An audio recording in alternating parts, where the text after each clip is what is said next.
नमस्कार, मी स्नेहल पाटकर. बुलेटिनमध्ये तुमचं सगळ्यांचं स्वागत आहे. बुलेटिनच्या सुरुवातीचीच ही महत्त्वाची बातमी, हा महत्त्वाचा क्षण तो म्हणजे आज 5G हे तुमच्या सेवेत असणार आहे. त्या संदर्भातल्या बातम्या पाहूयात. भारत आजपासून डिजिटल तंत्रज्ञानाच्या नव्या युगात प्रवेश करतोय आणि कारण भारतात आज पंतप्रधान नरेंद्र मोदी यांच्या हस्ते देशात 5G सेवेचा शुभारंभ करण्यात येणार आहे. त्यामुळे 2022च्या अखेरीस देशभरात अतिशय वेगवान अशी इंटरनेट सेवा सुरू होणार आहे. 5G मुळे मोबाईल धारकांना अधिक चांगल्या दर्जाची इंटरनेट सेवा देखील मिळणार आहे.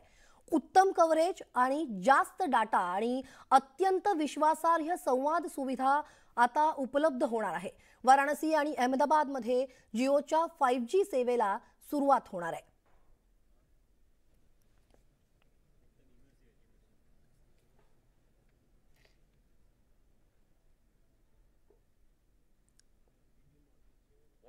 We have demonstrated, I feel very proud, and to both COAI and DOT, I can say that we are now ready to take leadership, and the Indian Mobile Congress should now become the Asian Mobile Congress and the Global Mobile Congress.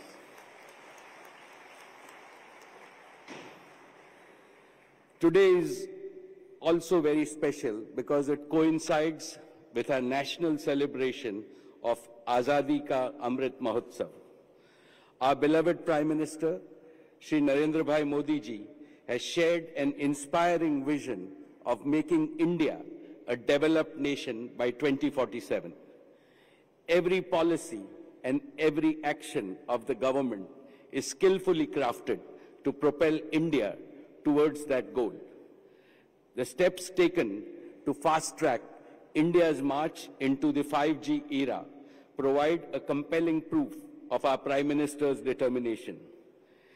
This is most heartening because 5G is much more than the next generation of connectivity technology.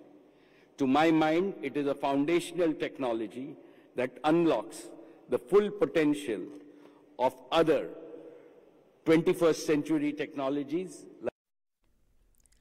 भारतात आजपासून 5G सेवेला सुरुवात होतीये आणि पहिल्या टप्प्यामध्ये 13 शहरांमध्ये 5G internet सेवा सुरू होईल. त्यानंतर हळूहळू 5G इंटरनेट सेवेचं जाळं हे देशभर विस्तारत जाईल. पहिल्या टप्प्यात मुंबई, पुणे आणि दिल्लीसह देशात 13 शहरांमध्ये 5G सेवा सुरू करण्यात येणार आहे. भारतात आजपासून 5G इंटरनेट सेवा सुरू होणार आहे आणि मुंबई, पुणे, दिल्ली, चेन्नई, कोलकाता, बंगळुरू, चंदीगड, गुरुग्राम, हैदराबाद, लखनौ, गांधीनगर, अहमदाबाद आणि जामनगर या 13 शहरांमध्ये 5G सेवा सुरू होणार आहे. पंतप्रधानांच्या हस्ते या सोहळ्याचं उद्घाटन झालेलं आहे. अहमदाबाद, वाराणसीमध्ये ही सेवा सुरू होणार आहे. 5G सेवा तुम्हाला कशी मिळणार आहे यावरती एक नजर टाकूयात.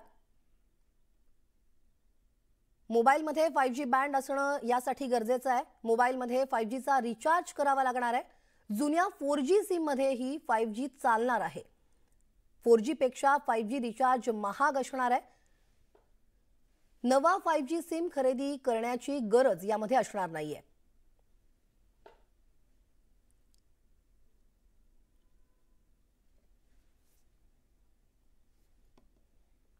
तेव्हा भारतात आजपासून डिजिटल तंत्रज्ञानाच्या नव्या युगात आता आपण प्रवेश करतो आहोत. भारतामध्ये आज पंतप्रधान नरेंद्र मोदी यांच्या हस्ते देशात 5G सेवेचा शुभारंभ करण्यात येतोय. ही एक डिजिटल क्रांती आहे. हा भारतासाठी महत्त्वाचा क्षण म्हणता येईल.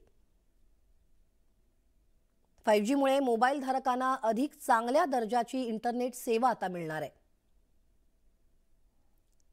या सेवेमध्ये उत्तम कव्हरेज, जास्त डाटा आणि अत्यंत विश्वासार्ह संवाद सुविधा उपलब्ध होणार आहे.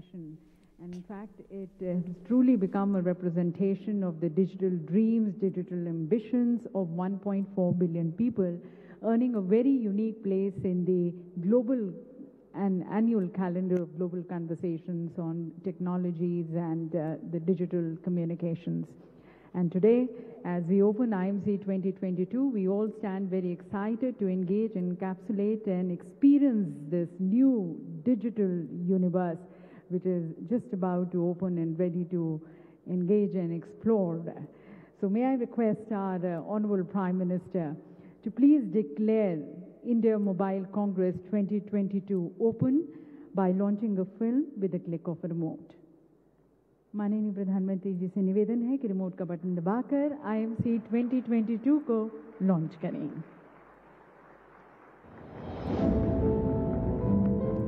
India, under the visionary leadership of Honorable Prime Minister Shri Narendra Modi, is rapidly marching ahead on the path of unprecedented development.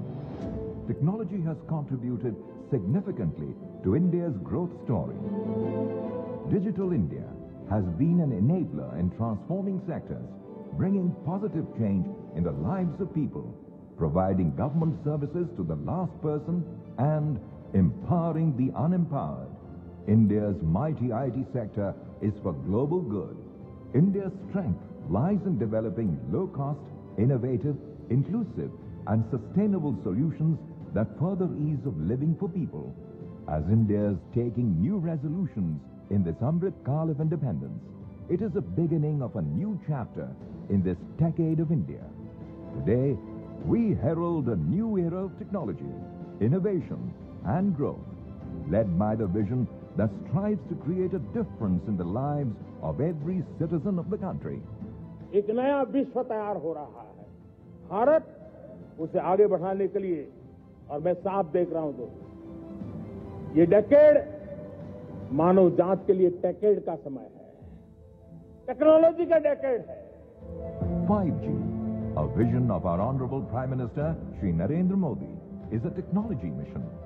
The advent of 5G technologies will be a game changer for the economic and social development of the country.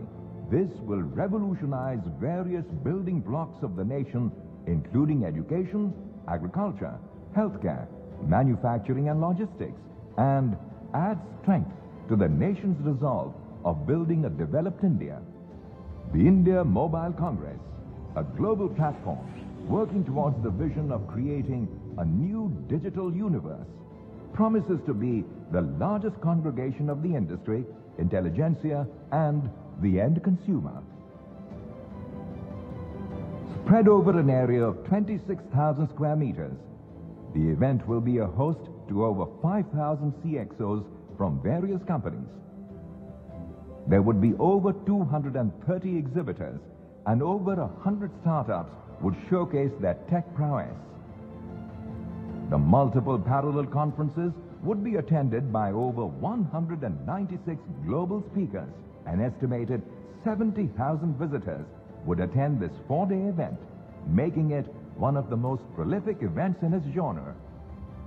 The India Mobile Congress 2022, a global platform for a global vision.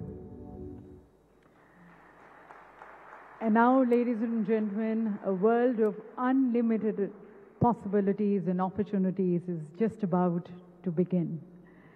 Ladies and gentlemen, we have been all eagerly waiting for this moment जब देशवासियों को माननीय प्रधानमंत्री जी के कर कमलों द्वारा 5G की एक विशेष सौगात मिलने जा रही है. तो मैं माननीय प्रधानमंत्री जी से निवेदन करना चाहूँगी कि वे रिमोट का बटन दबाकर 5G सर्विसेज का लोकार्पण करें.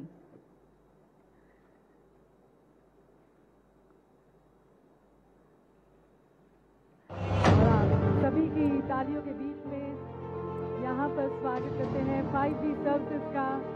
India today, ladies and gentlemen, getting this gift of 5G at the hands of Honorable Prime Minister. And from today onwards, the service providers are going to be rolling out the 5G services in different parts of the country, and we're expecting that by the end of 2024, almost 75% of the citizens of this country are going to be able to avail the 5G services.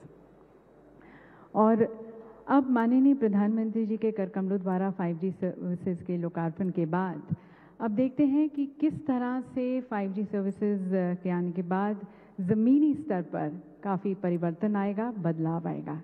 इसकी तरफ हम अब यहाँ पर कुछ use cases को demonstrate करेंगे जो कि हमारे लीडिंग टेलीकॉम सर्विस प्रोवाइडर्स की तरफ से हैं.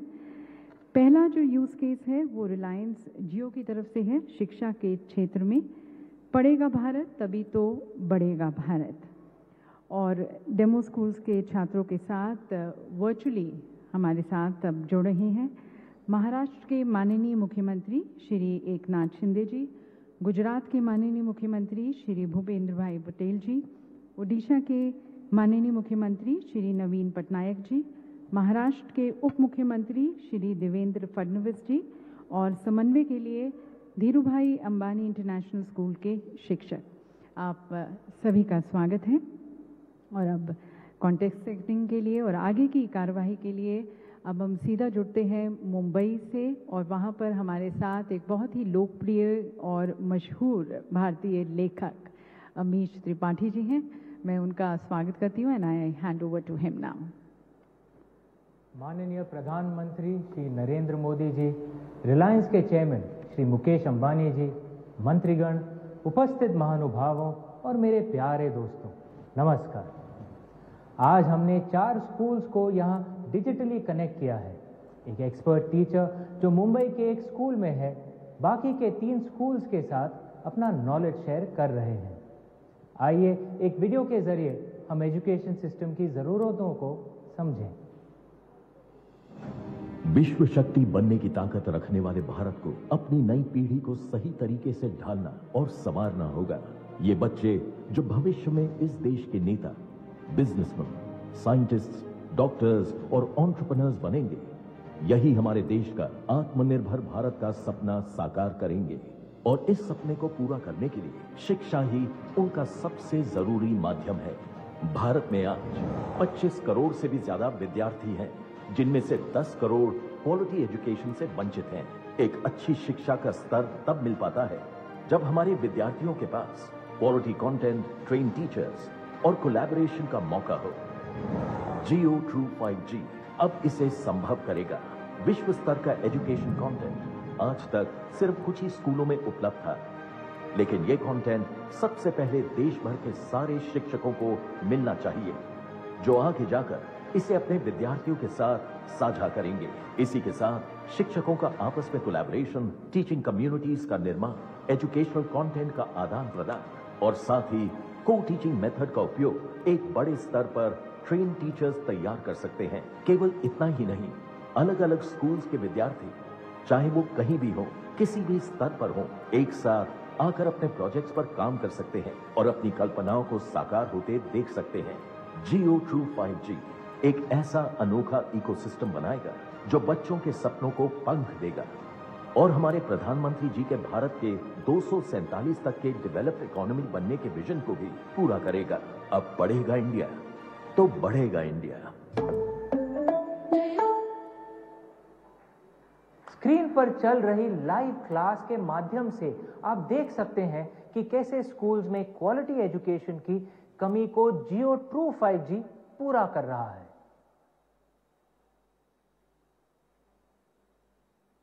और इसमें जब ऑगमेंटेड रियलिटी और वर्चुअल रियलिटी जुड़ जाएगी तो शिक्षा की क्वालिटी एक नए मुकाम पर पहुंच जाएगी। इसे बासु सर एक उदाहरण से समझाएंगे। Over to you Basu sir. I will now project my GeoGlass on the screen. Our heart is a pump that circulates blood through blood vessels. It is made up of cardiac muscles which beats throughout your life, powered by electrical impulses. The 4 chambers of the heart are called the right and left atrium, which receives the blood, and the right and left ventricle, which pumps the blood. The right and the left chambers are separated by a wall, which you can clearly see here, which is called as the septum.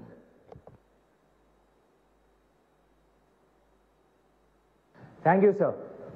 जब देश के 15 lakh schools को 5G जोड़ेगा तो बनेगा भारत का एक महान डिजिटल स्कूल और होगा साकार प्रधानमंत्री जी का सपना, एक भारत श्रेष्ठ भारत। अब मैं माननीय प्रधानमंत्री जी से अनुरोध करूंगा कि वे विद्यार्थियों को अपने ओजस्वी विचारों से प्रेरित करें।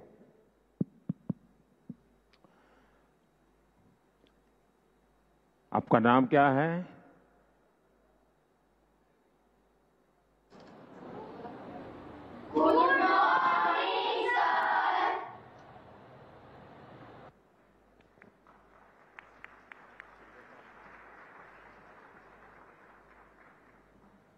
आप में से कौन बात करेगा?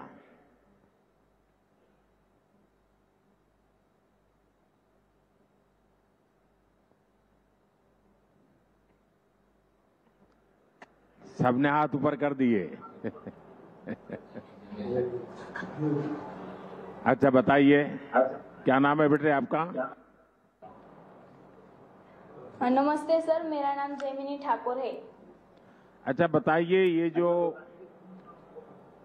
शिक्षक आपके सामने नहीं है और इस प्रकार से पढ़ना है, तो आपको लगता है कि पढ़ सकते हैं? हाँ सर, पढ़ सकते हैं। लेकिन टीचर नहीं है तो फिर क्या करोगे? तो हम इस टेक्नोलॉजी के माध्यम से सीख सकते हैं। थोड़ी देर में खेलने जाने के लिए मन कर जाएगा।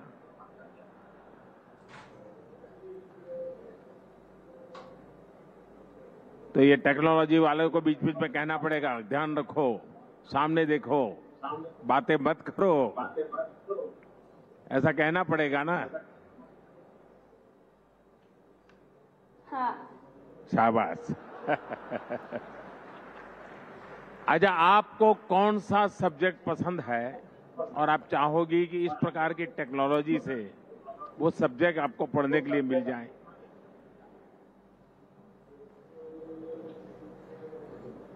आपको इतनी छोटी आयु में चश्मा आ गया है तो आप जरूर ज्यादा पढ़ती होगी। हाँ सर, मेरा मनपसंद साइंस है। अच्छा, उसको लगता है कि टेक्नोलॉजी से अब मजा आएगा? हाँ। ज्यादा अच्छी तरह से समझ पाओगे? हाँ। अब ये जैसे हार्ट के विषय में अभी पढ़ाया, अगर ऐसा न होता और टीचर ने समझाया होता तो दिमाग में चित्र बनता कि हाँ ये कुछ ऐसा कह रहे हैं टीचर?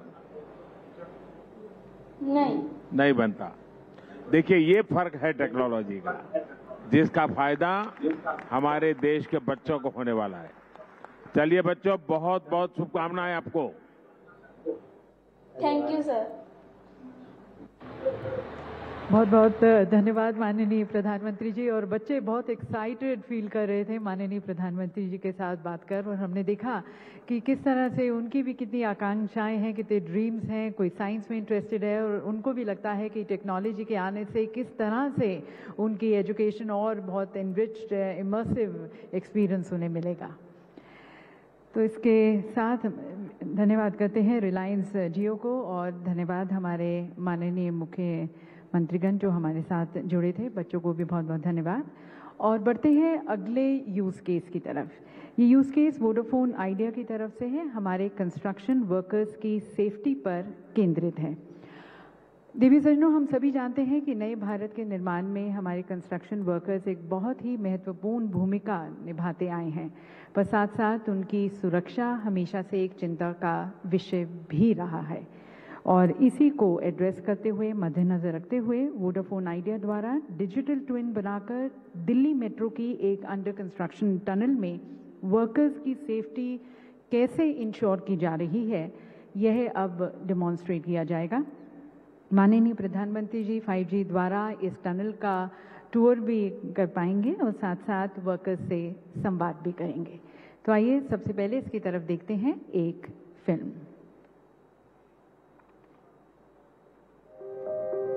भारत का विकास आज नई ऊंचाइयों को छू रहा है और इस विकास को मजबूती देते हैं हमारे मेहनती वर्कर्स, जो दिन रात एक करके देश के इंफ्रास्ट्रक्चर को लगातार तेजी से आगे बढ़ा रहे हैं। प्रधानमंत्री गति शक्ति और डिजिटल इंडिया योजना भारत को वैश्विक स्तर पर एक नई पहचान दे रहे हैं। हमारे इन मेहनती भाई बहनों की सुरक्षा हमारी जिम्मेदारी ही नहीं, कर्तव्य भी है। और इस कर्तव्य को निभाने में हमारी मदद करेगी 5G टेक्नोलॉजी।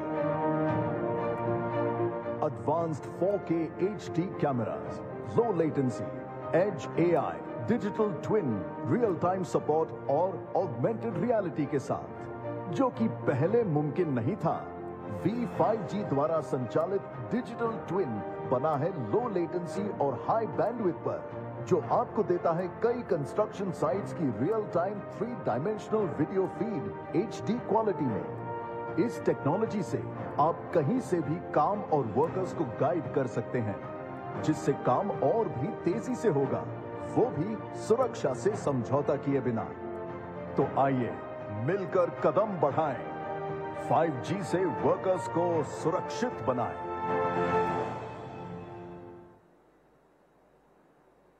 अब हम आपका ध्यान आकर्षित करेंगे डायस के दाईं तरफ के काले स्क्रीन पर। उस स्क्रीन के सामने आपको हमारे सुपरवाइजर कुणाल दिखेंगे, जो एक होलो लेंस पहने हुए हैं। इस होलो लेंस के द्वारा वो हमें कंस्ट्रक्शन साइट ले जाएंगे, जो देश की राजधानी दिल्ली में द्वारका मेट्रो टनल का भाग है, जहां पर वो हमें वर्कर्स की सुरक्षा के 3 यूज केसेस दिखाएंगे। कुणाल जी।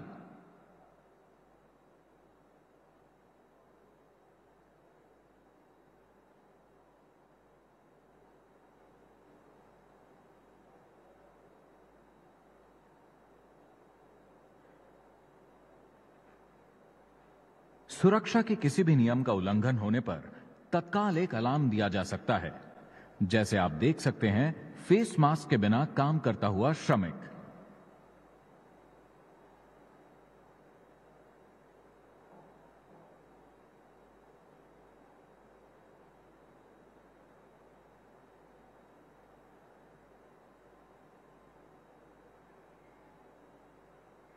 अब देखिए, कोई वर्कर प्रतिबंधित क्षेत्र में प्रवेश करता है तो कैसे तुरंत अलार्म सुपरवाइजर को मिलता है।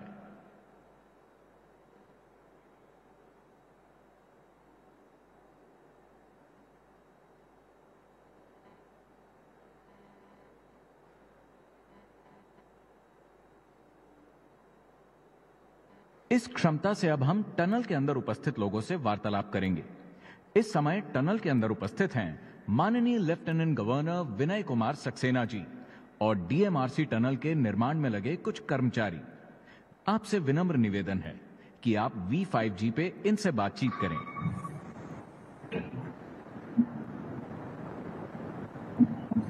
नमस्कार माननीय प्रधानमंत्री जी। सक्सेना जी, आप टनल में पहुंच गए हैं? जी हाँ, मैं इस वक्त मेट्रो की टनल में मौजूद हूँ और यहाँ पर उसका कार्य चल रहा है। वहाँ कोई मजदूर भाई बहन है तो उनसे बात करेंगे, कुछ विशेष बता सकते हैं कोई? जी हाँ, यहाँ पर काफी लोग मौजूद हैं और मैं यहाँ पर रिंकू कुमार जी को बुला रहा हूँ, जो आपसे संवाद करेंगे। नमस्कार माननीय प्रधानमंत्री। नमस्कार जी, नमस्कार जी। क्या शुभ नाम है आपका? सर, यहाँ पे काम चल रहा है कंस्ट्रक्शन का। ये टनल के काम में ये नई टेक्नोलॉजी आपको कैसे काम आ रही है? सर, बहुत ही उन्नति के लिए काम आएगी सर, बहुत ही मेहनती है सर। हमें हर तरह के निर्देश दे करके बताया जा रहा है सर। ये सीखने में तकलीफ होती है कि आराम से आप लोग उसको सहज स्वभाव के तहत करना शुरू कर देते हैं कि बहुत ट्रेनिंग लगती है, स्किल डेवलपमेंट करना पड़ता है, तब जाकर के बड़ी मुश्किल से समझ आता है? क्या होता है? नहीं सर, बहुत ही आसान तरीके से हमें बताया जाता है, सिखाया जाता है, संकेत दिया जाता है सर। हम अपना कार्य आराम से इस अनुसार इस तकनीक से बढ़िया से कर सकते हैं सर। हमें कोई काम करने में कोई परेशानी नहीं है सर यहाँ पे। इसके कारण काम में गति बढ़ती है? जी बिल्कुल, काम में तेजी होती है सर। हम अपने काम पे ही ध्यान रखते हैं पूरा। सबसे बड़ी बात होती है मजदूर का विश्वास, उसको लगना चाहिए कि यहाँ सेफ्टी है, और मुझे पहले से इंडिकेशन मिलता है इस टेक्नोलॉजी के कारण, तो ये अनुभव आ रहा है। जी बिल्कुल, पूर्ण रूप से। अंदर कोई गैसेस हो, कुछ और तकलीफ हो तो तुरंत ये सेंस करके बता देता है, तो ये अनुभव आ रहा है कुछ आपको? जी सर, बिल्कुल। चलिए, मेरी आपको बहुत शुभकामनाएं हैं और आप श्रमिकों के कारण मेरा देश बन रहा है। माननीय प्रधानमंत्री जी, आपके इस उत्साहपूर्ण वार्ता से आप आज देश के लाखों करोड़ों श्रमिकों का उत्साह और भी बढ़ेगा। देश में 5G लाने के लिए वी की तरफ से हम आपका हार्दिक धन्यवाद करते हैं। माननीय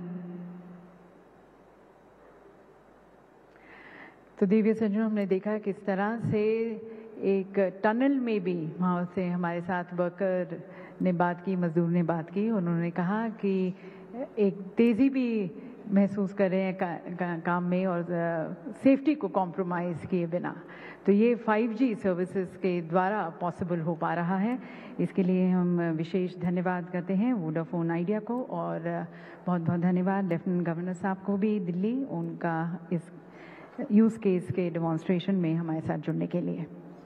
अब बढ़ते हैं अगले यूज़ केस के डेमोन्स्ट्रेशन की तरफ, और ये भारती एयरटेल की तरफ से शिक्षा के क्षेत्र में। और इसमें सबसे पहले देखते हैं एक वीडियो जिसमें उत्तर प्रदेश के एक स्कूल, SDS स्कूल है, जिसमें कुछ छात्रों ने वर्चुअल रियलिटी बेस्ड एजुकेशन को मेटावर्स में एक्सपीरियंस किया है।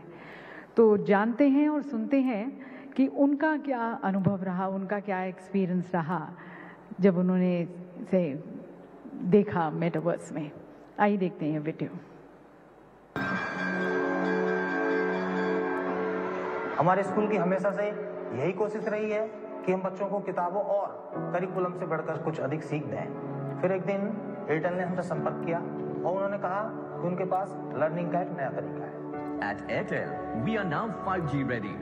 5G की हाई बैंडविड्थ और लो लेटेंसी से अब कॉम्प्लेक्स और इमर्सिव एक्सपीरियंसेस को वायरलेसली डिलीवर करना पॉसिबल है, खासकर एजुकेशन में जो और भी एक्सपीरियंशियल और इंटरैक्टिव हो सकती है।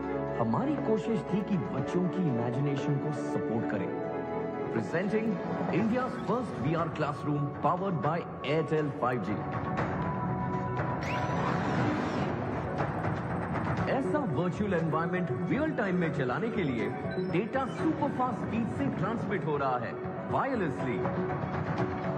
साथ ही फिजिकल जेस्चर्स और कॉरस्पॉन्डिंग वर्चुअल एक्शंस के बीच कोई लैग नहीं। मतलब दो लोग दुनिया के किसी भी कोने से एक कॉमन वर्चुअल एनवायरनमेंट में रियल टाइम इंटरेक्शन कर पाएंगे। मुझे ये बहुत अच्छा लगा था, ये बुकों से भी अलग था। बुकों से ज्यादा मुझे इसे देखने में मजा आया था। मार्च में हमने पत्थर फेंका अपने दोस्त के साथ, बहुत मजा आया। बच्चों की क्यूरियोसिटी पर कोई लिमिट नहीं है, क्योंकि अब एजुकेशन इमर्सिव हो सकती है।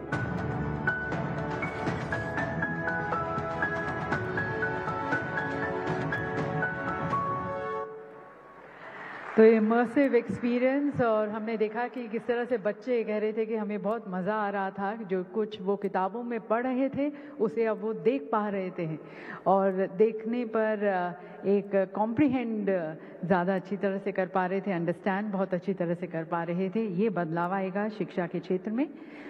और आगे बढ़ते हुए अब हमारे साथ वर्चुअली जुड़ रहे हैं वाराणसी से स्कूल के कुछ छात्र, शिक्षक और उत्तर प्रदेश के माननीय मुख्यमंत्री श्री योगी आदित्यनाथ जी। आप सभी का बहुत स्वागत है। और दिव्य सज्जनों, इस मंच पर अब एक जादू, एक मैजिक होने वाला है, क्योंकि हमारे साथ इसी डेमो स्कूल की एक छात्रा खुशी होलोग्राम के रूप में, यानी कि एक 3D इमेज के रूप में यहाँ पर साक्षात आने वाली हैं, और फिर वे माननीय प्रधानमंत्री जी के साथ संवाद करेंगी, बातें करेंगी। होलोग्राम मेरे पीछे की तरफ साइड में स्क्रीन पर आएगा, आप सबको स्क्रीन पर वहाँ पर देख पाएंगे। माननीय प्रधानमंत्री जी से मैं निवेदन करना चाहूँगी कि वह अपने पोडियम पर जाकर इस यूज़ केस को देखें। मैं request the honourable prime minister to kindly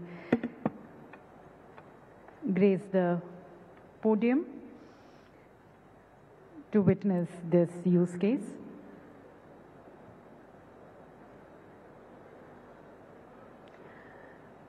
और हमारे साथ मेरे पीछे यहाँ पर होलोग्राम में जी नमस्ते।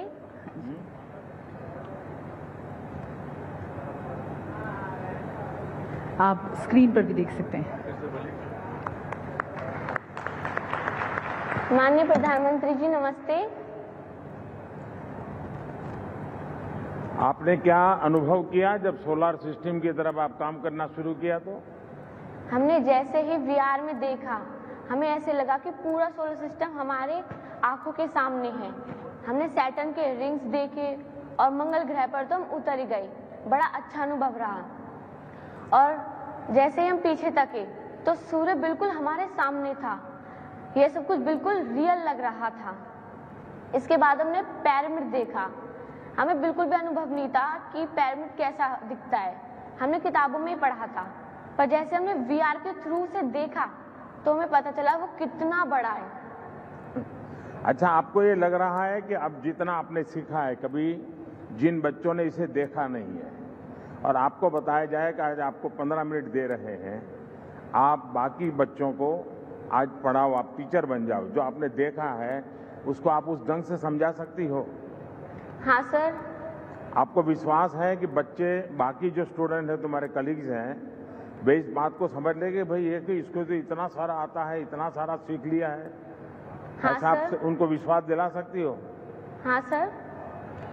Second line. और क्या इसका उपयोग हो सकता है? तुम्हें क्या विचार आता है ये सब देखने के बाद, करने के बाद तुम्हें क्या विचार आता है? हम जो किताबों में पढ़े हैं उन्हें असली में अनुभव कर पाए, वो भी अपने ही स्कूल में। इससे पढ़ाई में हमारी रुचि और बढ़ गई है और हमें नई नई चीजें सीखने का मन है, जैसे कि डायनासोर, आदि मानव पहले कैसे रहते थे, और साथ अजूबे भी देखने हमें इसमें।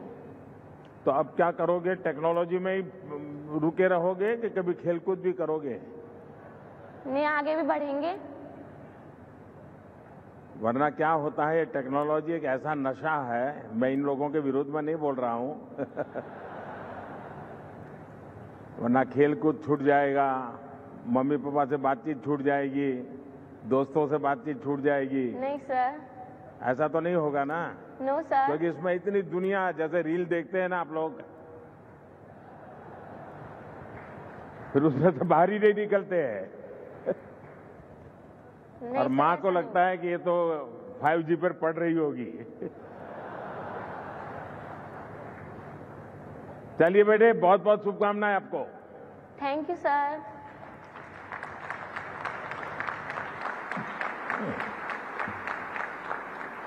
बहुत धन्यवाद माननीय प्रधानमंत्री जी। हमारे सभी बच्चों को बहुत प्रोत्साहित करने का भी और उनको उत्साहित करने का, प्रेरित करने का एक होलिस्टिक विकास की तरफ, ना केवल टेक्नोलॉजी की तरफ ध्यान दें पर खेल कूद भी पूरा बैलेंस करके रखें।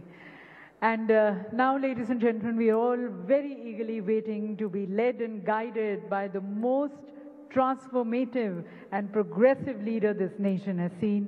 We are waiting for the address of the Honorable Prime Minister. Please join me, ladies and gentlemen, as I request Prime Minister sir for his inaugural address.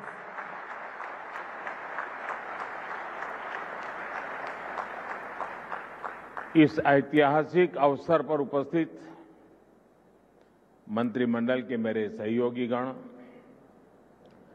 देश के उद्योग जगत के प्रतिनिधिगण, अन्य महानुभाव, देवी और सज्जनों, ये समिट तो ग्लोबल है लेकिन आवाज लोकल है।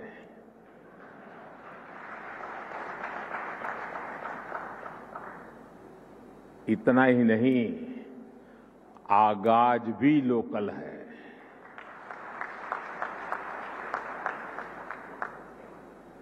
आज 21वीं सदी के विकसित होते भारत के सामर्थ्य का, उस सामर्थ्य को देखने का, उसके प्रदर्शन का एक विशेष दिवस है। आजादी के अमृत महोत्सव के इस ऐतिहासिक कालखंड में 1 अक्टूबर 2022 ये तारीख इतिहास में दर्ज होने वाली है।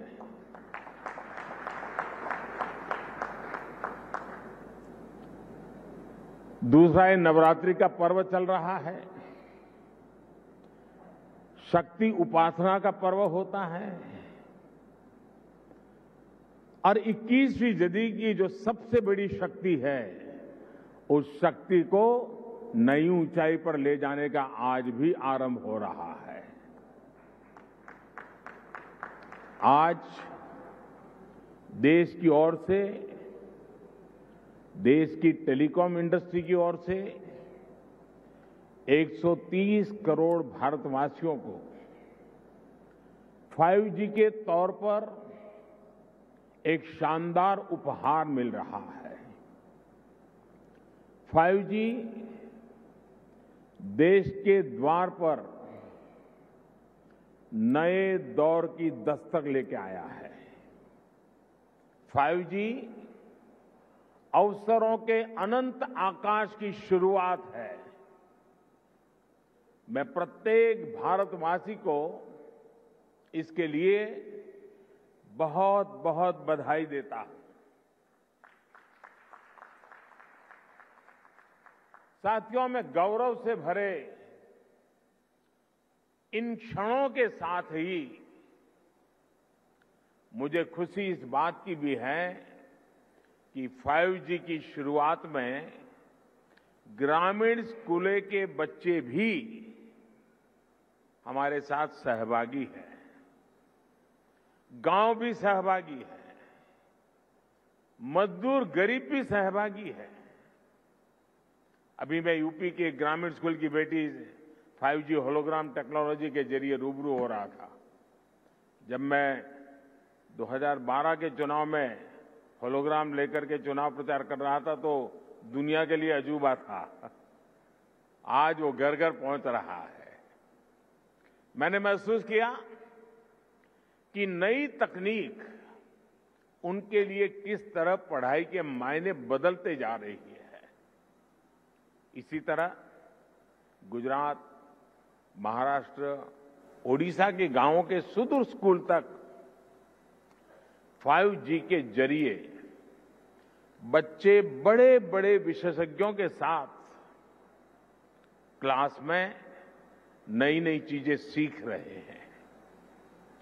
उनके साथ नए दौर की क्लास का हिस्सा बनना, ये वाकई बहुत रोमांचित करने वाला अनुभव है। साथियों, 5G को लेकर भारत के प्रयासों का एक और संदेश है, नया भारत। टेक्नोलॉजी का सिर्फ कंज्यूमर बनकर नहीं रहेगा, बल्कि भारत उस टेक्नोलॉजी के विकास में, उसके इम्प्लीमेंटेशन में बहुत बड़ी एक्टिव भूमिका निभाएगा। भविष्य की वायरलेस टेक्नोलॉजी को डिजाइन करने में, उससे जुड़ी मैन्युफैक्चरिंग में भारत की बड़ी भूमिका होगी। 2G, 3G, 4G के समय भारत टेक्नोलॉजी के लिए दूसरे देशों पर निर्भर रहा, लेकिन 5G के साथ भारत ने नया इतिहास रच दिया है। 5G के साथ भारत पहली बार टेलीकॉम टेक्नोलॉजी में ग्लोबल स्टैंडर्ड तय कर रहा है। भारत लीड कर रहा है। आज इंटरनेट का इस्तेमाल करने वाला हर व्यक्ति इस बात को समझ रहा है कि 5G इंटरनेट का पूरा आर्किटेक्चर बदल कर रख देगा।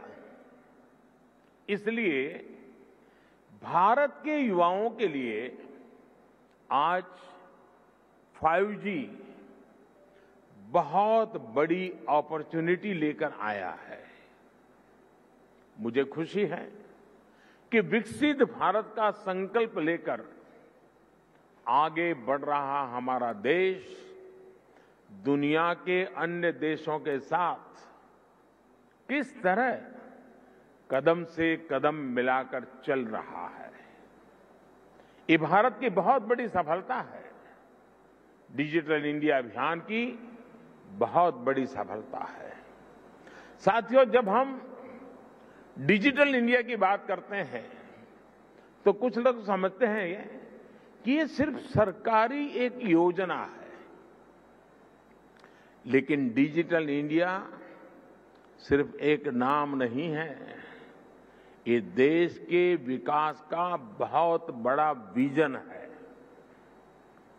इस विजन का लक्ष्य है उस टेक्नोलॉजी को आम लोगों तक पहुंचाना, जो लोगों के लिए काम करे और लोगों के साथ जुड़कर काम करे। मुझे याद है जब मोबाइल सेक्टर से जुड़े इस विजन के लिए स्ट्रेटेजी बनाई जा रही थी, तो मैंने कहा था कि हमारी अप्रोच टुकड़ों टुकड़ों में नहीं होनी चाहिए, बल्कि होलिस्टिक होनी चाहिए। डिजिटल इंडिया की सफलता के लिए जरूरी था कि वो इस सेक्टर के सभी आयामों को एक साथ कवर करे। इसलिए हमने 4 पिलर्स पर और 4 दिशाओं में एक साथ फोकस किया। पहला, डिवाइस की कीमत। दूसरा, डिजिटल कनेक्टिविटी। तीसरा, डेटा की कीमत। चौथा, और जो सबसे जरूरी है, डिजिटल फर्स्ट की सोच। साथियों, जब हम पहले पिलर की बात करते हैं, डिवाइस की कीमत की बात करते हैं, तो एक बात बहुत स्पष्ट है, डिवाइस की कीमत तभी कम हो सकती है जब हम आत्मनिर्भर हो। और आपको याद होगा, बहुत लोगों ने आत्मनिर्भर की मेरी बात की मजाक उड़ाई थी। 2014 तक हम करीब 100% मोबाइल फोन आयात करते थे, विदेशों से इंपोर्ट करते थे। और इसलिए हमने तय किया कि हम इस क्षेत्र में आत्मनिर्भर बनेंगे। हमने मोबाइल मैन्युफैक्चरिंग यूनिट्स को बढ़ाया। 2014 में जहां देश में 2 मोबाइल मैन्युफैक्चरिंग यूनिट्स थी, 8 साल पहले 2। अब उनकी संख्या 200 के ऊपर है।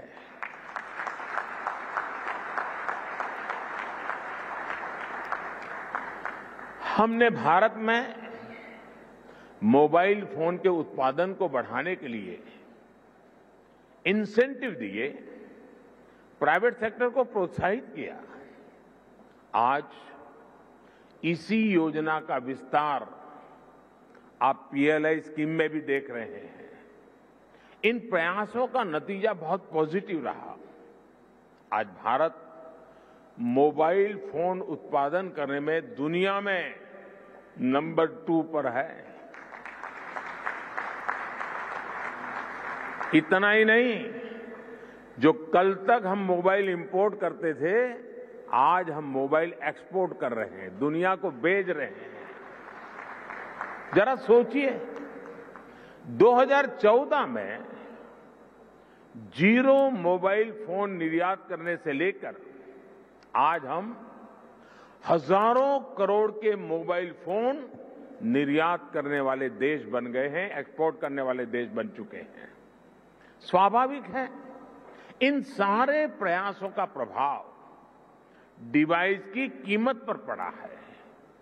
अब कम कीमत पर हमें ज्यादा फीचर्स भी मिलने लगे हैं। साथियों, डिवाइस कॉस्ट के बाद जो दूसरे पिलर पर हमने काम किया, वो है डिजिटल कनेक्टिविटी का। आप भी जानते हैं कि कम्युनिकेशन सेक्टर की असली ताकत कनेक्टिविटी में है। जितने ज्यादा लोग कनेक्ट होंगे, इस सेक्टर के लिए उतना अच्छा है। अगर हम ब्रॉडबैंड कनेक्टिविटी की बात करें, तो 2014 में 6 करोड़ यूजर्स थे। आज इनकी संख्या बढ़कर 80 करोड़ से ज्यादा हो चुकी है। अगर हम इंटरनेट कनेक्शन की संख्या की बात करें, तो 2014 में जहां 25 करोड़ इंटरनेट कनेक्शन थे, वहीं आज इसकी संख्या करीब करीब 85 करोड़ पहुंच रही है, 85 करोड़ पहुंच रही है। ये बात भी नोट करने वाली है कि आज शहरों में इंटरनेट यूजर्स की संख्या के मुकाबले हमारे ग्रामीण क्षेत्रों में इंटरनेट यूजर्स की संख्या तेजी से बढ़ रही है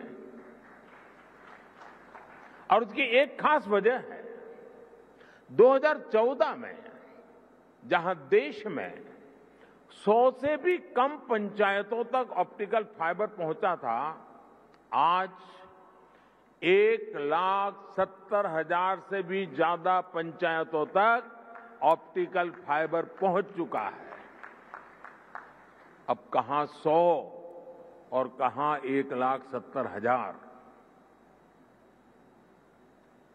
जैसे सरकार ने घर घर बिजली पहुंचाने की मुहिम शुरू की, जैसे हर घर जल अभियान के जरिए हर किसी तक साफ पानी पहुंचाने के मिशन पर काम किया, जैसे उज्ज्वला योजना के जरिए गरीब से गरीब आदमी के घर में भी गैस सिलेंडर पहुंचाया, जैसे हमने करोड़ों की तादाद में लोग बैंक अकाउंट से वंचित थे, करोड़ों लोग जो बैंक से नहीं जुड़े थे, आजादी के इतने साल के बाद जनधन अकाउंट के द्वारा हिंदुस्तान के नागरिकों को बैंक के साथ जोड़ दिया। वैसे ही हमारी सरकार इंटरनेट फॉर ऑल के लक्ष्य पर काम कर रही है। साथियों, डिजिटल कनेक्टिविटी बढ़ने के साथ ही डेटा की कीमत भी उतनी अहम हो जाती है। ये डिजिटल इंडिया का तीसरा पिलर था जिस पर हमने पूरी शक्ति से काम किया। हमने टेलीकॉम सेक्टर के रास्ते में आने वाली तमाम अड़चनों को हटाया। पहले विजन की कमी और पारदर्शिता के अभाव में टेलीकॉम सेक्टर को तमाम मुश्किलों का सामना करना पड़ता था। आप परिचित हैं कि कैसे हमने 4G तकनीक के विस्तार के लिए पॉलिसी सपोर्ट दिया। इससे डेटा की कीमत में भारी कमी आई और देश में डेटा क्रांति का जन्म हुआ। देखते ही देखते ये तीनों फैक्टर, डिवाइस की कीमत, डिजिटल कनेक्टिविटी और डेटा की कीमत, इसका मल्टीप्लायर इफेक्ट हर तरफ नजर आने लगा। लेकिन साथियों, इन सबके साथ एक और महत्वपूर्ण काम हुआ। देश में डिजिटल फर्स्ट की सोच विकसित हुई। एक वक्त था जब बड़े बड़े विद्वान, एलिट क्लास, उसके कुछ मुट्ठी भर लोग, सदन के कुछ भाषण देख लेना, कैसे कैसे भाषण हमारे नेता लोग करते हैं, वे मजाक उड़ाते थे। उनको लगता था कि गरीब लोगों में क्षमता ही नहीं है, ये डिजिटल समझ ही नहीं सकते, संदेह करते थे। उन्हें शक था कि गरीब लोग डिजिटल का मतलब भी नहीं समझ पाएंगे। लेकिन मुझे देश के सामान्य मानवी की समझ पर, उसके विवेक पर, उसके जिज्ञासु मन पर हमेशा भरोसा रहा है।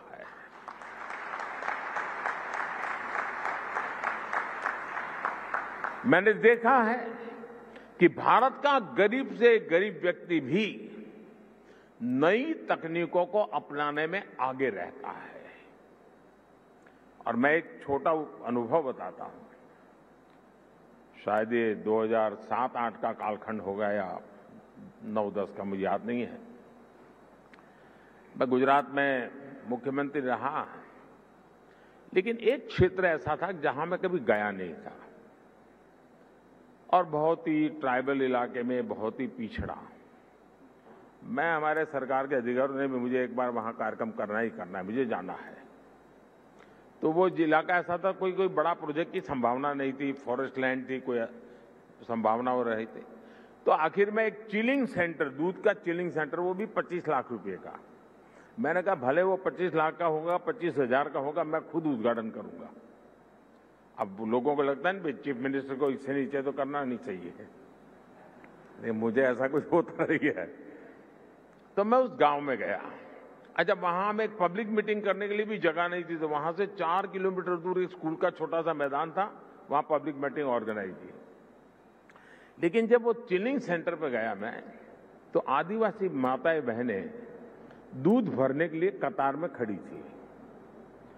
तो दूध का अपना बर्तन नीचे रख करके जब हम लोग गए और उसकी उद्घाटन की विधि कर रहे थे, तो मोबाइल से फोटो ले रही थी। मैं हैरान था, इतने दूर दरार के क्षेत्र में मोबाइल से फोटो ले रही है। तो मैं उनके पास गया, मैंने कहा फोटो लेके क्या करोगी? तो बोली डाउनलोड करेंगे। ये शब्द सुनकर के मैं सचमुच में सरप्राइज हुआ था मुझे कि ये ताकत है हमारे देश के गांव में। आदिवासी क्षेत्र की गरीब माताएं बहनें जो दूध भरने आई थी, वो मोबाइल फोन से अपनी फोटो ले रही थी और उनको ये मालूम था कि इसमें तो नहीं, आप डाउनलोड करवा देंगे। और डाउनलोड शब्द उनसे मुंह से निकलना, ये उनकी समझ शक्ति और नई चीजों को स्वीकारने के स्वभाव का परिचय देती है। मैं कल गुजरात में था, तो मैं अंबाजी तीर्थ क्षेत्र पे जा रहा था, तो रास्ते में छोटे छोटे गांव थे। आधे से अधिक लोग ऐसे होंगे जो मोबाइल से वीडियो उतार रहे थे, आधे से अधिक लोग। यानी हमारे देश की ये जो ताकत है, इस ताकत को हम नजरअंदाज नहीं कर सकते हैं। और सिर्फ देश के इलीट क्लास के कुछ लोगों को ही हमारे गरीब भाई बहनों पर यकीन नहीं था।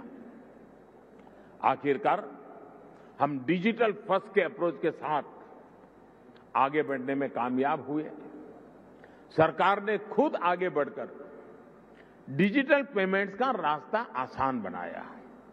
सरकार ने खुद ऐप के जरिए सिटीजन सेंट्रिक डिलीवरी सर्विस को बढ़ावा दिया है। बात चाहे किसानों की हो या छोटे दुकानदारों की, हमने उन्हें ऐप के जरिए रोज की जरूरतें पूरी करने का रास्ता दिया। इसका नतीजा आज आप देख सकते हैं। आज टेक्नोलॉजी सही मायने में डेमोक्रेटिक हो गई है, लोकतांत्रिक हो गई है।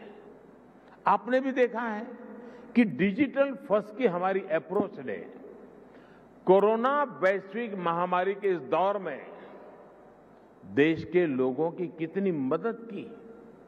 दुनिया के बड़े बड़े विकसित देश जब अपने नागरिकों की मदद करने में संघर्ष कर रहे थे, खजाने में रुपये पड़े थे, डॉलर थे, पाउंड थे, सब था, यूरो था, लेकिन और देने का तय भी किया था, लेकिन पहुंचाने का रास्ता नहीं था। भारत एक क्लिक पर हजारों करोड़ रुपए मेरे देश के नागरिकों के खाते में ट्रांसफर कर रहा है। ये डिजिटल इंडिया की ही ताकत थी कि जब दुनिया थमी हुई थी, तो भी हमारे बच्चे ऑनलाइन क्लासेस ले रहे थे, पढ़ाई कर रहे थे। अस्पतालों के सामने असाधारण चुनौती थी, लेकिन डॉक्टर्स अपने मरीजों का इलाज टेलीमेडिसिन के जरिए भी कर रहे थे। ऑफिसेज बंद थे, लेकिन वर्क फ्रॉम होम चल रहा था। आज हमारे छोटे व्यापारी हो, छोटे उद्यमी हो, लोकल कलाकार हो, कारीगर हो, डिजिटल इंडिया ने सबको मंच दिया है, बाजार दिया है। आज आप किसी लोकल मार्केट में, आप सब्जी मंडी में जाकर देखिए, रेहड़ी पटरी वाला छोटा दुकानदार भी आपसे कहेगा कैश नहीं है, यूपीआई कर दीजिए। मैंने तो बीच में एक वीडियो देखा, कोई भिक्षुक भी डिजिटली पेमेंट लेता है। ट्रांसपेरेंसी देखिए। ये बदलाव बताता है कि जब सुविधा सुलभ होती है तो सोच किस तरह सशक्त हो जाती है। साथियों, आज टेलीकॉम सेक्टर में जो क्रांति देश देख रहा है, वो इस बात का सबूत है कि अगर सरकार सही नीयत से काम करे तो नागरिकों की नीयत बदलने में देर नहीं लगती है। 2G की नीयत और 5G की नीयत में यही फर्क है।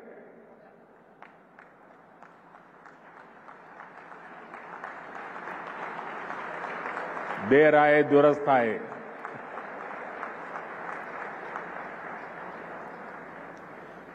भारत आज दुनिया के उन देशों में है जहां डेटा इतना सस्ता है।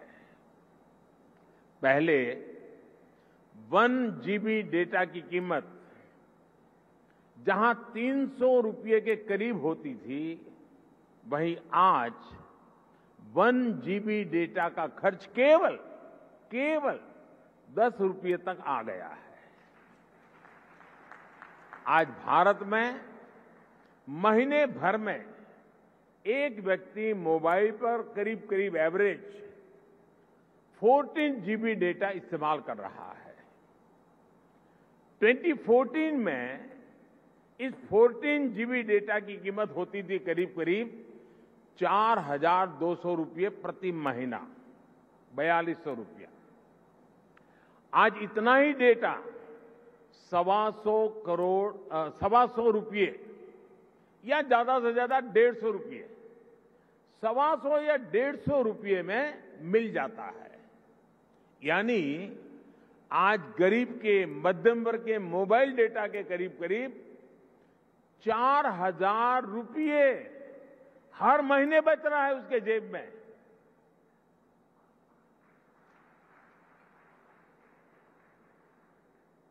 हमारी सरकार के इतने सारे प्रयासों से भारत में डेटा कीमत बहुत कम बनी हुई है।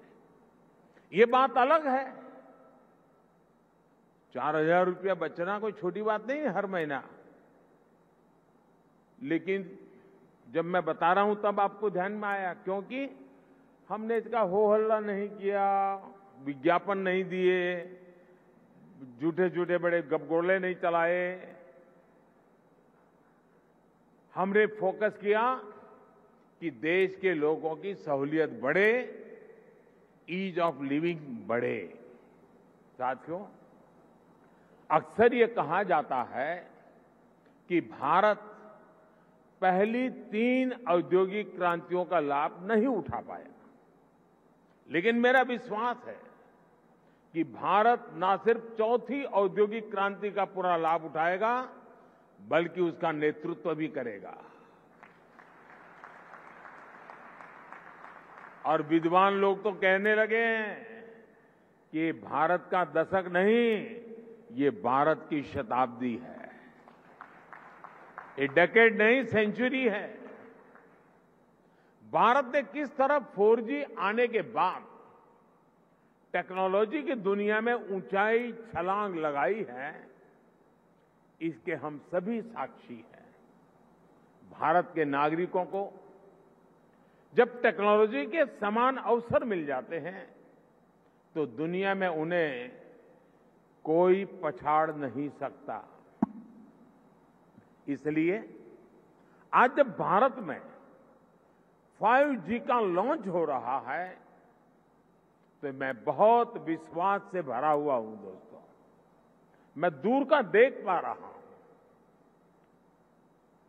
और जो सपने हमारे दिल दिमाग में चल रहे हैं उसको अपनी आंखों के सामने हम साकार होते देखेंगे। हमारे बाद वाली पीढ़ी देखेगी, ऐसा काम होने वाला नहीं है, हम ही हमारे आंखों के सामने देखने वाले हैं।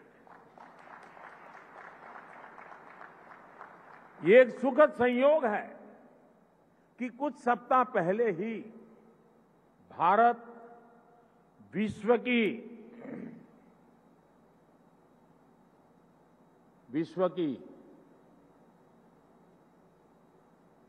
5वीं सबसे बड़ी अर्थव्यवस्था बना है।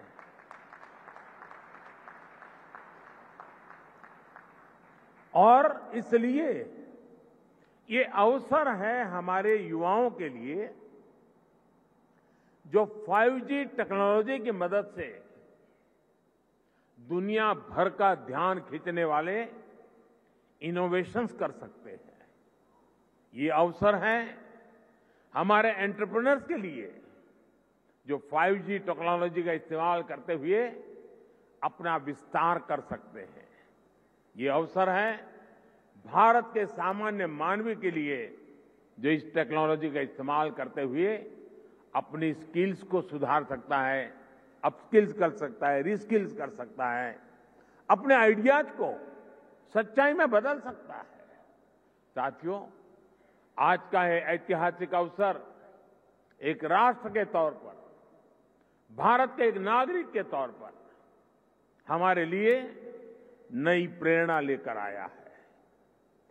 क्यों ना हम इस 5G टेक्नोलॉजी का उपयोग करके भारत के विकास को अभूतपूर्व गति दें। क्यों ना हम इस 5G टेक्नोलॉजी का इस्तेमाल करके अपनी अर्थव्यवस्था को बहुत तेजी से विस्तार दें। क्यों ना हम इस 5G टेक्नोलॉजी का इस्तेमाल करके अपनी प्रोडक्टिविटी में रिकॉर्ड वृद्धि करें। साथियों, इन सवालों में हर भारतीय के लिए एक अवसर है, एक चुनौती है, एक सपना है और एक संकल्प भी है। मुझे पता है कि आज 5G की इस लॉन्चिंग को जो वर्ग सबसे ज्यादा उत्साह से देख रहा है वो मेरा युवा साथी है, मेरे देश की युवा पीढ़ी है। हमारी टेलीकॉम इंडस्ट्री के लिए भी कितने ही बड़े अवसर इंतजार कर रहे हैं। रोजगार के कितने ही नए अवसर बनने जा रहे हैं। मुझे विश्वास है हमारी इंडस्ट्री, हमारे इंस्टीट्यूट्स और हमारे युवा मिलकर इस दिशा में निरंतर काम करेंगे। और अभी जब मैं काफी समय पूरा जो एग्जीबिशन लगा है उसको समझने का प्रयास करता था। मैं कोई टेक्नोलॉजी का विद्यार्थी तो नहीं हूं, लेकिन समझने की कोशिश कर रहा था।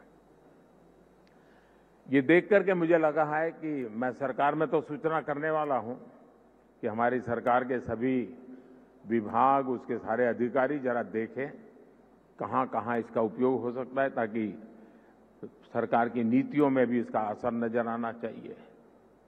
मैं देश के स्टूडेंट्स को भी चाहूंगा कि 5 दिन तक ये एग्जीबिशन चलने वाला है। मैं खास करके टेक्नोलॉजी से जुड़े स्टूडेंट से आग्रह करूंगा कि आप आइए, इसे देखिए, समझिए और कैसे दुनिया बदल रही है। और आप एक बार देखेंगे तो अनेक चीजें नई आपके भी ध्यान में आएगी, आप उसमें जोड़ सकते हैं। और मैं इस टेलीकॉम सेक्टर के लोगों से भी कहना चाहूंगा, मुझे खुशी होती थी जिस स्टॉल में मैं गया, हर कोई कहता था ये इंडिजीनियस है, ये आत्मनिर्भर है, ये हमने बनाया है। सब बड़े गर्व से कहते थे, मुझे आनंद हुआ। लेकिन मेरा दिमाग कुछ और चल रहा था। मैं ये सोच रहा था, जैसे कई प्रकार की कार आती हैं, हर एक की अपनी एक ब्रांड होती है, हर एक की अपनी विशेषता भी होती है, लेकिन उसमें जो स्पेयर पार्ट पहुंचाने वाले होते हैं वो एमएसएमई सेक्टर के होते हैं। और एक ही एमएसएमई के एक फैक्ट्री वाला 6 प्रकार की गाड़ियों के स्पेयर पार्ट बनाता है, छोटे मोटे जो भी सुधार करने करे वो देता है। मैं चाहता हूं कि आज हार्डवेयर भी आप लगाए रहे हैं, ऐसा लगा मुझे आपकी बातों से। क्या एमएसएमई सेक्टर को इसके लिए जो हार्डवेयर की जरूरत है उसके छोटे छोटे पुर्जे बनाने के लिए उनको काम दिया जाए, बहुत बड़ा इकोसिस्टम बनाया जाए। एकदम से मैं व्यापारी तो नहीं हूं, मुझे रुपये पैसे से लेना देना नहीं है, लेकिन मैं इतना समझता हूं कि कॉस्ट एकदम कम हो जाएगी, एकदम कम हो जाएगी। हमारे एमएसएमई सेक्टर की ये ताकत है। और वो सप्लाई आपको सिर्फ अपने यूनिकनेस के साथ उसमें सॉफ्टवेयर वगैरह जोड़ करके सर्विस देनी है। और इसलिए मैं समझता हूं कि आप सब मिलकर के एक नया और मिलकर के करना पड़ेगा, और तभी जाकर के इसकी कॉस्ट हम नीचे ला सकते हैं। बहुत से काम हैं हम मिलकर के करते ही हैं, तो मैं जरूर इस क्षेत्र के लोगों से भी कहूंगा। मैंने ये भी देखा है कि स्टार्टअप में जिन बच्चों ने काम किया है, जिन नौजवानों ने काम किया है, ज्यादातर इस क्षेत्र में उन्हीं स्टार्टअप को ओन कर करके उसको स्केल अप किया गया है। मैं स्टार्टअप वाले साथियों को भी कहता हूं कि आपके लिए भी इस क्षेत्र में कितनी सेवाएं अधिकतम आप दे सकते हैं, कितनी यूजर फ्रेंडली व्यवस्थाओं को विकसित कर सकते हैं, आखिरकार इसका फायदा यही है। लेकिन एक और चीज मैं चाहूंगा, ये भी आपका जो एसोसिएशन है वो मिलकर के एक मूवमेंट चला सकता है क्या? एटलीस्ट हिंदुस्तान के सभी डिस्ट्रिक्ट हेडक्वार्टर में ये 5G जीवन में कैसे उपयोगी हो सकता है, उसके लोगों को एजुकेट करने वाले एग्जीबिशन, उसकी व्यवस्था हो सकती है क्या? मेरा अनुभव है, छोटा सा उदाहरण बताता हूं। हमारे देश में 24 घंटे बिजली, ये सपना था। मैं गुजरात में जब था तो मैंने एक योजना बनाई, ज्योति ग्राम योजना, और मेरा सपना था कि मैं गुजरात के हर घर में 24/7 बिजली दूंगा। अब मेरे सारे अफसर कहते थे साहब संभव ही नहीं है, ये तो हम कर ही नहीं सकते हैं। तो मैंने एक सिंपल सी सॉल्यूशन दिया था। मैंने कहा हम एग्रीकल्चर फीडर अलग कर दें, डोमेस्टिक फीडर अलग कर दें, और फिर उस काम को किया और एक एक जिले को पकड़ करके काम पूरा करता था। बाकी जगह पे चलता था लेकिन एक काम पूरा करो। फिर उस जिले का बड़ा समिट करता था, 2.5-3 लाख लोग आते थे, क्योंकि 24 घंटे बिजली मिलना एक बड़ा आनंद उत्सव का समय था। वो 2003, 4, 5 का कालखंड था। लेकिन उसमें मैंने देखा, मैंने देश भर में बिजली से होने वाले काम, बिजली से चलने वाले यंत्र, उनकी एक बहुत बड़ी प्रदर्शनी लगाई। जब लोगों ने, वरना लोगों को क्या लगता है, बिजली आई यानी रात को खाना खाने का समय बिजली मिलेगी, बिजली आई मतलब टीवी देखने के लिए काम आ जाएगा। इसका कई प्रकार से उपयोग हो सकता है, उसका एजुकेशन भी जरूरी था। मैं ये 2003-5 के बीच की बात कर रहा हूं। और जब वो सारा एग्जीबिशन लगाया तो लोग, टेलर भी सोचने लगा मैं इलेक्ट्रिक, मेरा इक्विपमेंट ऐसे लगूंगा, कुम्हार भी सोचने लगा कि मैं ऐसे ही इलेक्ट्रिक व्हीकल लूंगा, माताएं बहनें भी लगी किचन में हमारे इलेक्ट्रिक वाले इतनी चीजें आ सकती हैं। यानी एक बहुत बड़ा मार्केट खड़ा हुआ। और बिजली का मल्टीपल यूटिलिटी जीवन के सामान्य जीवन में 5G भी उतना जल्दी, लोगों को लगेगा हाँ यार अब तो वीडियो बहुत जल्दी डाउनलोड हो जाता है, रील देखना है तो बहुत इंतजार नहीं करता है, फोन कट नहीं होता है, साफ सुथरी वीडियो कॉन्फ्रेंस हो सकती है, फोन कॉल हो सकता है। इतने से सीमित नहीं है, ये जीवन को बदलने वाली व्यवस्था के रूप में आ रहा है। और इसलिए मैं इस उद्योग जगत के मित्रों के एसोसिएशन को कहूंगा कि आप स्कूल, कॉलेज, यूनिवर्सिटी और हिंदुस्तान के हर डिस्ट्रिक्ट में जाकर के इसके कितने पहलू हैं, और आप देखिए वो लोग उसमें वैल्यू एडिशन करेंगे तो एक आपके लिए सेवा का काम भी हो जाएगा। और मैं चाहूंगा कि इस टेक्नोलॉजी जीवन में सिर्फ बातचीत करने के लिए या कुछ वीडियो देखने के लिए सीमित नहीं रहनी चाहिए, ये पूरी तरह एक क्रांति लाने के लिए उपयोग होना चाहिए। और हमें 130 करोड़ देशवासियों तक एक बार पहुंचना है, बाद में तो वो पहुंचा देगा, आप देख लीजिए, आपको टाइम नहीं लगेगा। अभी मैंने ड्रोन पॉलिसी अभी लाया था, आज कई खेतों में मैं देख रहा हूं वो ड्रोन से अपना दवाइयां छिड़काव का काम शुरू कर दिया, उन्होंने ड्रोन चलाना सीख दिया। और इसलिए मैं समझता हूं कि हमें इन व्यवस्थाओं की तरफ जाना चाहिए।